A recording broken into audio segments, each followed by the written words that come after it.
أهلا بكم في فيديو جديد.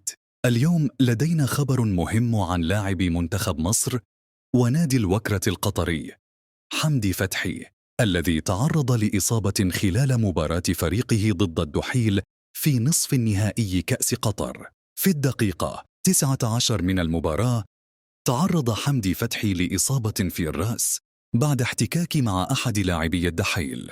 الإصابات دائما تثير القلق، خاصة عندما يكون اللاعب من العناصر الأساسية في الفريق مثل حمدي فتحي.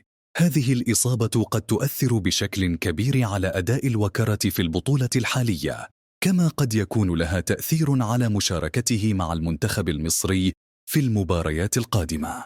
في الوقت الحالي لم تعلن التفاصيل الدقيقة عن نوع الإصابة، لكن من المتوقع أن يخضع حمدي فتحي لفحص طبي لتحديد خطورتها. إذا كانت الإصابة خطيرة قد يغيب لفترة عن المباريات، ولكن إذا كانت بسيطة قد يعود قريبا. الجميع يتساءل عن تأثير ذلك على منتخب مصر في التصفيات القادمة، حيث سيكون من الصعب تعويض لاعب بقيمته. ما هي توقعاتكم؟ هل تعتقدون أن حمدي فتحي سيتعافى سريعاً ويعود للملاعب؟ دعونا نعرف رأيكم في التعليقات، ولا تنسوا الاشتراك في القناة وتفعيل الجرس ليصلكم كل جديد حول الأخبار الرياضية.